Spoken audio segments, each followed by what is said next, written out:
that happened 2 years ago, and he didn't want to talk about that. He wanted to focus on the album. He wanted to focus on his work that he's done. He wanted to forget all the past and let it go. But these people won't let it go. That's what the world really needs right now. We need to forgive each other for our trespasses. Well, it's not just that. But hold on. But not just forgive our trespasses. But the thing about it is, the way I saw through was that these globalists and then the corporation people who are in charge of the media are now using Chris Brown as a distraction to distract the American public from seeing what's going on in the world, because there's a revolution that's going on in the world right now, folks. And the thing about it is, so Chris Brown lost his temper, right, after being bugged about the Rihanna thing and so forth. He got into the producer's face in Good Morning America. He started screaming out loud that he scared a lot of people. He had a temper tantrum. He tore off his shirt. He even got a chair and threw it out the window in the Manhattan street. I mean, Chris Brown lost his temper again, and he blew it. Blew his temper, blew his cool. Now, even though, yes, Rainbow and I should have felt that Chris Brown should have handled it better and should have been stronger about it, the bottom line is that the media pushed it too far. And the media has been doing it on purpose to try to get a rouse out of people in the wrong way, by distracting people to see what's really going on in the world. So people cannot rise up, because you see what they're trying to do? They're trying to put a lid on this revolution that's what's going on this planet. The only problem is there's people in the U.S. already rising up too. It's too late. The media definitely influences how people react or respond to things. And one thing that people forget is that television is fake. It's not real. They can show you anything they want you to believe on television. And they actually do. Look at Fox News. Oh, yeah. Oh, good Lord. Yeah, it's news is focused on ratings and selling advertising and keeping the corporate agenda moving right along.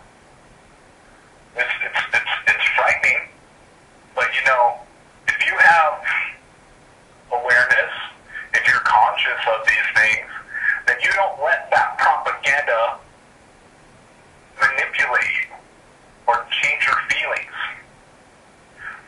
What people need to do is own their personal power and know that their choices, they affect the outside world by their personal choices between their interactions with the people around them. It's like if you have hate in your heart and you spread that around to your neighbors, guess what? Your neighborhood isn't going to be all that friendly. But if you have love in your heart and that radiates from you, and that stuff, it really passes on to others in the most profound, effective way. So, that's where I go back to having forgiveness. Like, there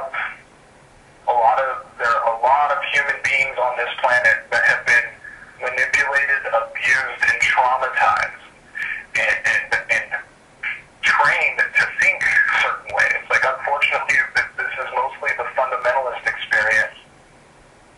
I think that's the most direct example I can think of, that these people have been brainwashed, and I know this from firsthand experience.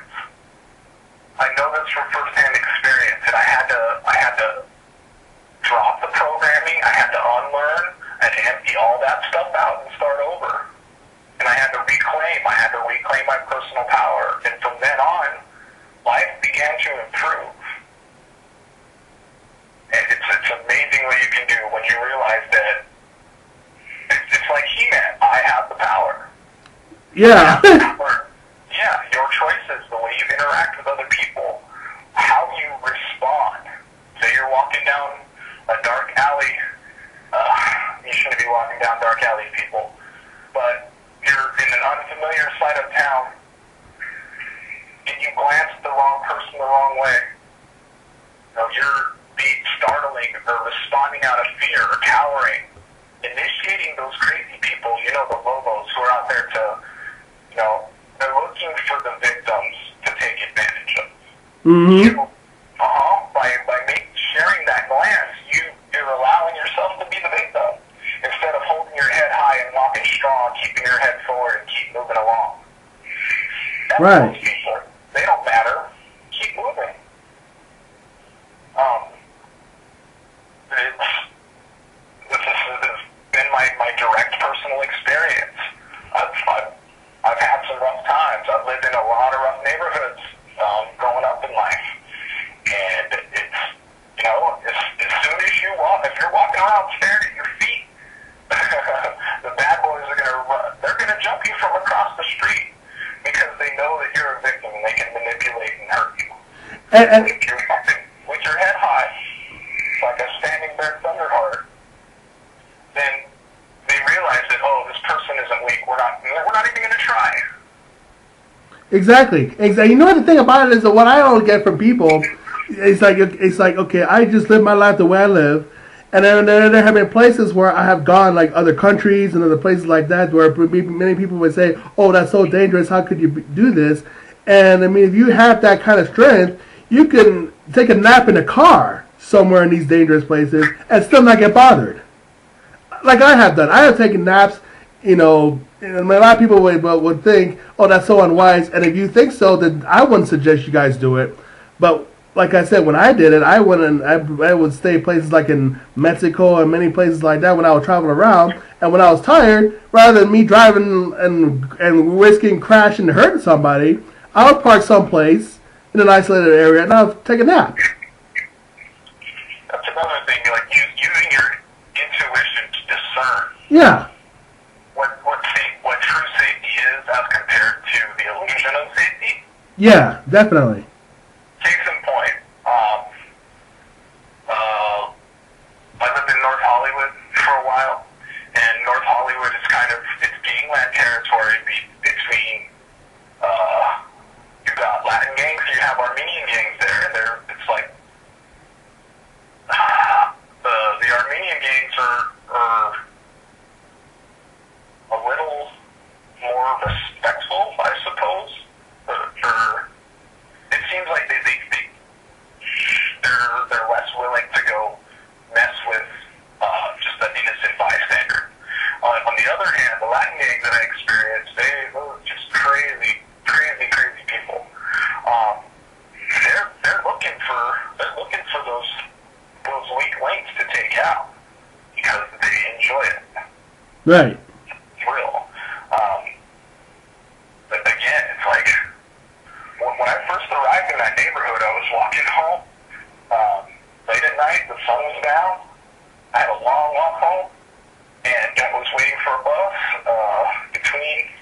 from one place to the next, and I hear about 2 or 3 rounds of a Magnum. Boom, boom, boom. So I take cover. I hop behind the bus bench. But I put my hand on the bus bench and realized that it was plastic. There was no way, and there were straight fires, that would have protected me. So again, you have the illusion of, you have concealment, and then you have cover. Right behind me was a concrete trash can. That's where I should have dove behind. That's real cover. It may not have hidden my entire body, but that would have stopped the bullet, potentially. But you know, that was across the street. It was so odd. You know, as soon as it happened, a patrol car just drove by and kept going. It was very confusing. I didn't have a cell phone at the time, but the owner of the pizza joint heard the shots and came out, and it seemed like it was no big deal. That happens around here. So it's heavy duty. And I was in a very fragile state at that time. It was very difficult to keep. I was very, very, very scattered at that time. I was working to pull my personal power back together. I was opened up, and then I had all these channels open, but I didn't know how to psychically protect myself, how to close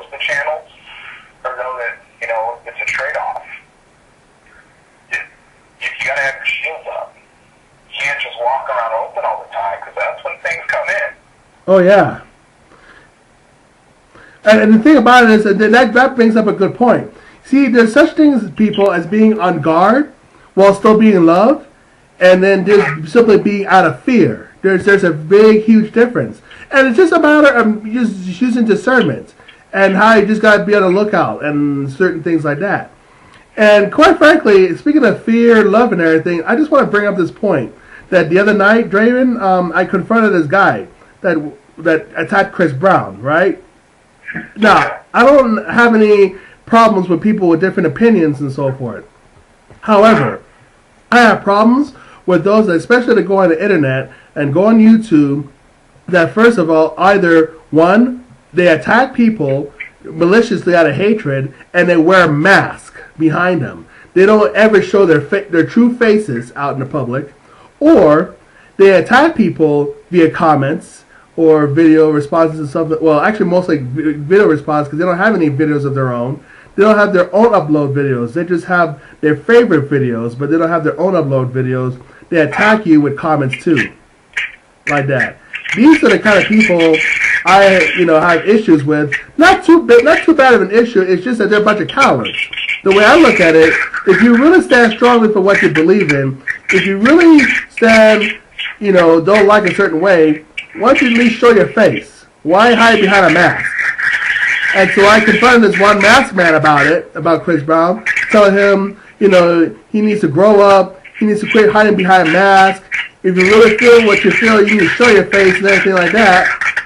And that's not just that one guy. That goes for all of you guys out there. If you guys have something to say, and you guys have something to say about somebody, whether you like them or don't like them, show your faces out there. You don't even have to even say your legal names or anything like that. Just show your face. Have the courage. Have some cojones, guys, to put yourselves out there. If you guys can't live and die by what you say, then you guys shouldn't be putting yourselves on YouTube like that, or on the internet for that matter. Because obviously, if you guys have to resort to putting on masks, that means not only are you not comfortable in your own skin, and you're not comfortable with who you are, but you also fear repercussions and consequences coming your way. Because there's consequences for everything. And if you're not going to live and die by what you say, then you have no business being on YouTube or anything like that, spreading hatred. Because all you're doing at the end of the day is just pure hating. You're not contributing anything to the world. And even if you get people who support you, they're not necessarily supporting you. They're just supporting what you hate. In other words, if you get, let's just say, you talk shit about Chris Brown so much, right? The people, then you have supporters that say, oh, fuck Chris Brown and all that. Well, guess what? They're saying fuck Chris Brown not because they like you. They're saying fuck Chris Brown because their hatred for Chris Brown outweighs more for their love for you. So if you want to attack fans and real support, you need to put out support. You need to be part of the solution rather than be part of the problem. I've learned that a long time ago. You can either be part of the solution or be part of the problem. That's how I feel. How do you feel about what I know I'm getting angry about this, but like I said, people like that I have no respect for. These jack-offs are just part of the problem. That's my thing. There's most likely small-minded individuals who do not have a very well-rounded worldview, who are most likely living in unpleasant circumstances of their own, but they don't have the skills and tools to deal with or operate in. Or they've had their personal power taken away through the institutions or even their parents, through their current experience up to now. And that's where my heart goes out to most of those people. And this is where that forgiveness comes in.